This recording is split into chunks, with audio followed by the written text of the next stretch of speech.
been? Alright, so first of all, I want to quickly apologize for my face. I was going to shoot this tomorrow morning, but I got a babysitting gig after work tomorrow, so the turnaround was just going to be too quick. So I had to film it tonight, and I did have makeup on earlier today, but we just went to a water park for 4 hours, so it kind of came off and then I washed it off. It was... Anyway, hi. Today, since it's the end of June, I'm going to be reviewing the books I read this month.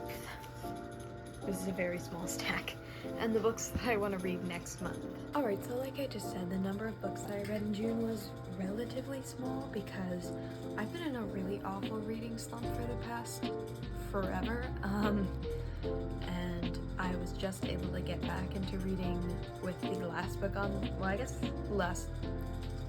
just this month I got back into it, like, seriously, because school was out.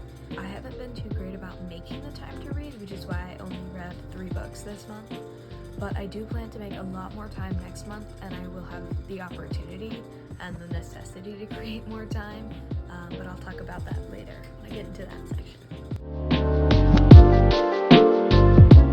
The first book I read this month, I'm not entirely sure that I started this month, but I do know that I finished it this month. It is The Atomic City Girls by Janet Beard. I rated this book a 4 stars out of 5. I'm sorry, I'm looking over here at my notebook, I scribbled down some notes really quickly. I want to note that I did read some reviews on Goodreads that said it wasn't historically accurate, but I still like the storytelling that Beard did in this book. I will say I do tend to have issues with, like, relationships in books, and I did have those with especially one of the relationships in this book, and most of them, but there was one couple that I really liked, and if you read this book, I'm sure you'll know who it is. It's like the only healthy couple. I will say it went a whole lot of nowhere, but I liked the way it was written, and the ending was pretty impactful for me. It reminds me a little bit of the song Us and Them by Melinda. Go listen to that if you haven't. It is very good. It is sad. It did not make me cry, but it was sad. Yeah, but I rated this book a 4 out of 5 stars. Would I recommend it to someone? I don't know that I would recommend it to someone just generally, but I would recommend it to someone who says that they like historical fiction. Because of this book, I decided to pick up one of the books that I am planning to read next month, just because I liked the experience of reading this. The second book that I read in June is The Picture of Dorian Gray by Oscar Wilde. Before I get into this, can we just appreciate how gorgeous this book is? Like, I picked this up in Chicago at the end of October, and I have started it a couple times, but I finally finished it, and it was so good. On one hand, like, I do regret not reading it sooner, but on another hand, this was kind of the perfect, like, June read, because Pride Month, and this wasn't, like, explicitly gay, but it was, I mean, it's Oscar Wilde, so how could it not be? I decided to pick up this book because we read The Importance of Being Earnest at the end of junior year in AP Lang, and I liked how that was written, so I decided to pick up the novel, and I'm really glad that I did, because I liked this book. I gave it a 4 out of 5 stars. It stayed so hard. Now, I will say that some of the plot points kind of came out of nowhere. Like, I was like, did I fall asleep, or was this just not explained? But it was fine. I will say that the slayness of it all definitely makes up for that. There was, like, one chapter where it was just, where Wilde was just going on and on and on and on and on about all the things that Dorian owned, which I found to be excessive. I just kind of skimmed through it because I was like, I don't really care about this stuff. But other than that, that's just, like, me being pedantic. I really like this book. Just slay. Just read it. It's very gay. It's very slay. Yes, slay. Yes, the murder. Yes, drama. Oh yeah, this was, like, a lot of, like, social drama, which I love. Not when it's Austen, though. Screw Jane Austen, you know? Like, it's not even good. That was good. I just realized why I like this and Wuthering Heights and not Jane Austen. This is social shenanigans. Jane Austen is just social drama. This is social shenanigans. It's saucy. It's saucy, funky shenanigans. Read this. I would recommend this book to anyone. It's not even a long read. Look at that. It's tiny. Read this book. The third and final book that I read this month was Invisible Man by Ralph Ellison, and this book, I rated this a 5 stars. This just kind of blew me away. I was not expecting it to be as good as it was. Now, this book was sent to me by Reed College as part of my acceptance package. Unfortunately, I will not be going to that school because it's like $50,000 a year. It's expensive and it's out of state. And I wanted to go out of state, but I cannot. I'm staying in state. Arizona State University. Woo! Anyway, out of all of the classic books that I've read, this is one of those that I am going to read again, probably. Tale of Two Cities, didn't finish it. Frankenstein, didn't finish it. Austen, I finished one of them. This book, Great Gatsby, that is a classic that I will revisit. Wuthering Heights, they don't make any sense, but I will revisit this. It was very good. I loved the way it was written, and I hurt for the protagonist. Like, I was angry for him. This book made me feel things. It did not make me cry. Guys, I really need a book to make me cry. This book also had a really good ending. I loved the last sentence. That was like, I had to reread it a couple times because I was like, what does that mean exactly? But it was so good. When books end on a good last sentence, it's like, you can close the cover and feel okay. When they end on a bad last sentence, you're like, I guess I read that book. I don't know. It's over. I'm glad. But this good last sentence.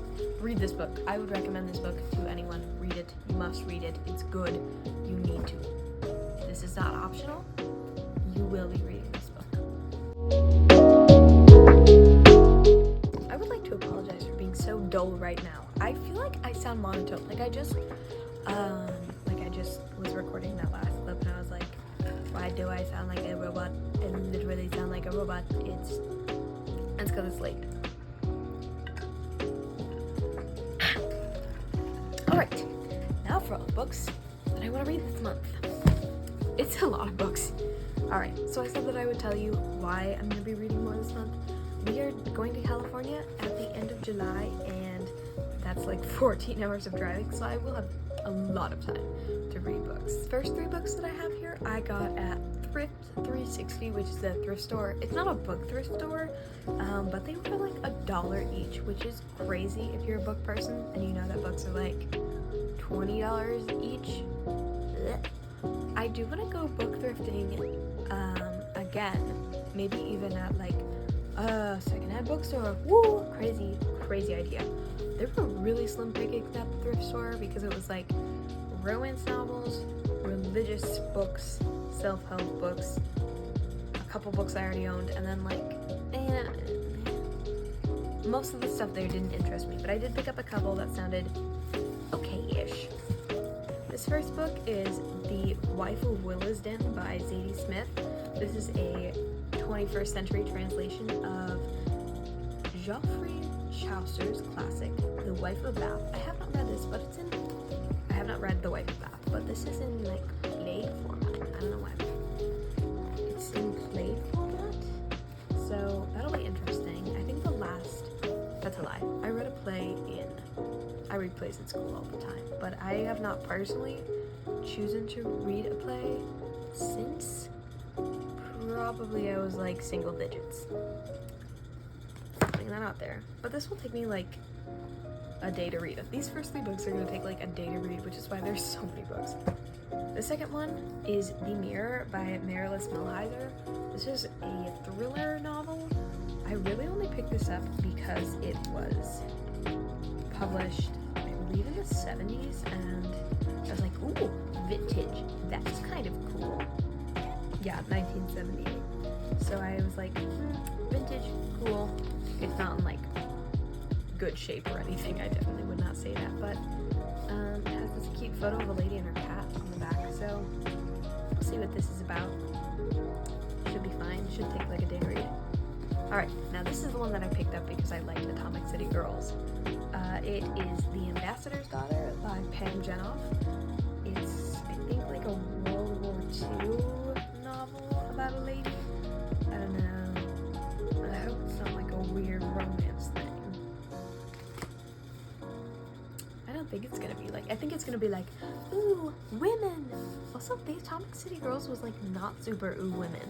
Hopefully this is more ooh women. This will also take like a day to read. Alright, so now on to the other books that I've gotten off the bookshelf because we never go to the library. We have a bookshelf at home and it's my parents' books. There's not a ton of like fiction in there because mostly it's like books that my dad read for his master's or doctorate, but there are some fiction books in there, so slay. This first book is The Orphan Master's Son by Adam Johnson. Also, side note, if these books like are in disgusting condition, it's because they're not new and because they're not mine. I don't know what this is about. It has a tiger on the front, but I was like just skimming through books on the shelf because I was like, oh, do I want to read these? Blah blah blah. And I saw the word DVD, so it's like a recent story, so yeah, probably like cool enough. I don't know, like I do love stuff that's more period based, but also like I want to read some modern stuff. Modern, cool. It seems like it might make me cry. Probably not, but it seems like it's gonna be one of those books that's like, ooh, new insight into life. I love some new insight into life. Do I apply it? No. Do I remember it? No. But it's cool when I read it. Alright, this one is Faithful Place by Tana French. I read last summer In the Woods and the Likeness by Tana French, and those were probably in the top, I don't know about 5, but definitely the top 10 books I've ever read. They were insane. I do not read thrillers, ever, mystery, ever. I read those, they were crazy. As you can see, I started this last summer, but I did not finish it because it wasn't like the characters in the last 2 books. Like, it's not a series, it's just kind of vaguely connected, and I think I will finish it. I really love her writing style. The way she writes in the genre. I haven't read any other books in the genre, but I do like how she writes in the genre, so maybe I'll expand upon that. The last book that I have here with me is Serena by Ron Brash. We were going through books before we moved into this house, which was a couple years ago, and my parents pulled out some books on the shelf and were like, oh, this might interest you, do you want these? And this was one of the ones that I chose to keep. I don't remember what it's about. It's got like logs on the front, maybe it's about deforestation, but stop.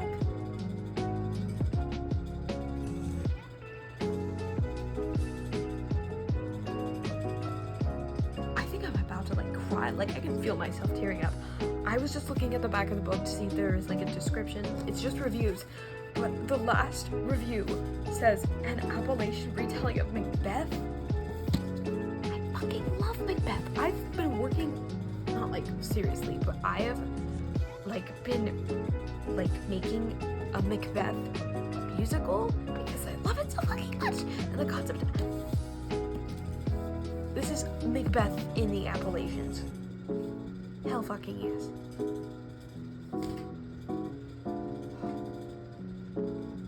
Wow. I'm broken. I think I'm dying. Wow. Now I'm really excited to read this. I had to get up and walk around to recover from the shock of that. Wow. Whoa. Could I say? Anyway, I want to talk briefly about books that I want to read that aren't here. Now you might be like, that was a giant stack of books. That was like 6 books that you just pulled out right there. Are you gonna read that? No, you're not. Have faith. I will read this, okay? I can do hard things. I want to read like 10 books this month. Do you think I can read like 10 books this month? Like I said, we are going to California, and one of the things that I want to do is find a book that I can read on the beach.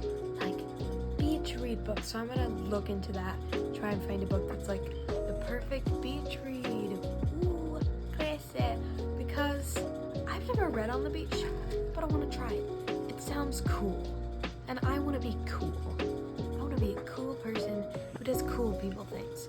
So I will find a beach read book, and I'll maybe like make a short about it once I find it, or like having you guys help me choose. I'll pick maybe like 1 or 2, or maybe even 3. I don't know how much time we're spending on the beach, but oh my god, can you imagine me reading like a beachside coffee shop? That's probably not gonna happen because children are crazy. But whatever.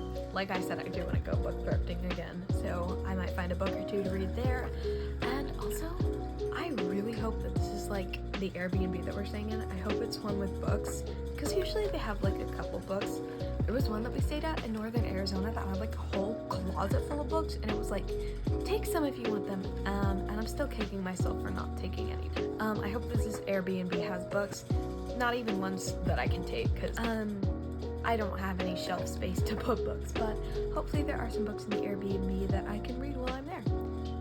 But yeah, I think that's all for today, and yeah, I will see you at the end of next month with an update on all these lovely books that I've read, and hopefully I'll take better notes next time. But yeah.